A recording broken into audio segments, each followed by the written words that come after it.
Welcome to American Press Production. This is today's top story.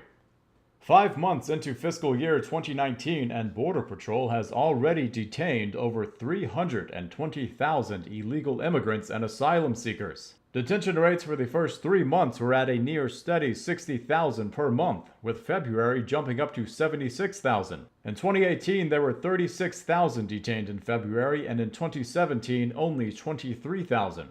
At these rates, only 9 months into fiscal year 2019, and the total number of detained will not just be higher than any 1 year period for the past 5 years. If these rates hold, we are on track to double the yearly rates of at least 2 of the past 5 years. The majority of the increase is due to family units. Border Patrol has dealt with an over 300% increase in family units during the past 5 months compared to the previous year. These are people dragging children, sometimes thousands of miles, across desert and cartel-infested areas, showing up at our border to claim asylum. Some of them, their given reason, threat of starvation in their home country. And by law, U.S. officials must accommodate their claim. They're certainly not allowed to question why a 200-pound woman is claiming asylum for fear of starvation where she came from. Though perhaps in an ideal world, such a claim would be investigated, but Border Patrol is daily releasing into the U.S. almost as many as claim asylum at our border. The agency considers 4,000 to be a high number of migrants in custody,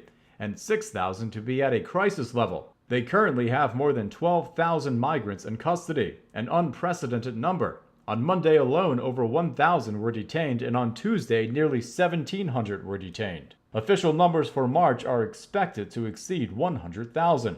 As another caravan begins to form in Mexico, this one estimated to be around 2,500, Border Patrol is encountering record numbers of large groups, which is considered 100 or more persons. In the past 5 months, Border Patrol has already encountered 70 large groups. In the same time period in 2018, they only encountered 13 large groups. In 2017, there was only 2. This is becoming more and more a daily occurrence. On Monday, a group of 110 illegal aliens were detained in Sullivan City, Texas. A few hours later, a group of 98 were detained in Roma, Texas. On Tuesday, a group of 158 were detained in Penitas, Texas. Then 105 in Abram, Texas, and 100 in Mission, Texas. U.S. Border Patrol is not designed to accommodate this number of people, and have responded by simply releasing them into the United States with nothing more than a notice to appear for their immigration hearings, which they may choose to go to, or instead make their way to a sanctuary city, where city governments force their law enforcement to not comply with federal immigration officers. With the increase of family units attempting to cross and claim asylum, Border Patrol has been forced to implement a directive to increase medical support for migrants, which means certified medical professionals, translation, and transportation services. Up to 40% of Border Patrol personnel are now engaged in these new medical directives to care for, transport, and process families and children,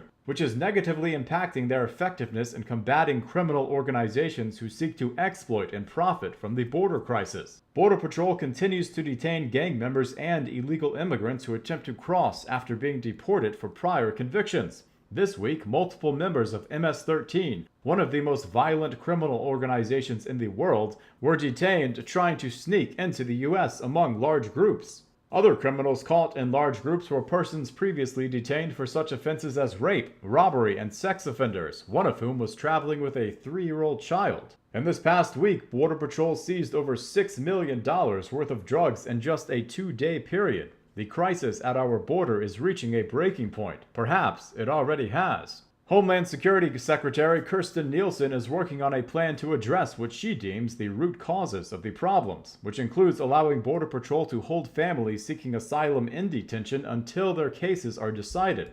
Currently, the law states they are unable to hold them past 20 days. She also seeks funds to build additional detention centers, as the current facilities are only a fraction of the size needed to hold the illegal immigrants crossing on a daily basis. She also seeks to allow Border Patrol to deport migrant children more quickly. These children are used by adults as a free pass to sidestep our immigration laws and gain quicker access into the country. But most importantly, she seeks to allow immigrants to apply for asylum from their home countries. This would ease the tension on Border Patrol, greatly reducing the overflow of asylum seekers who are simply released into the U.S. with nothing more than a notice of a future court date.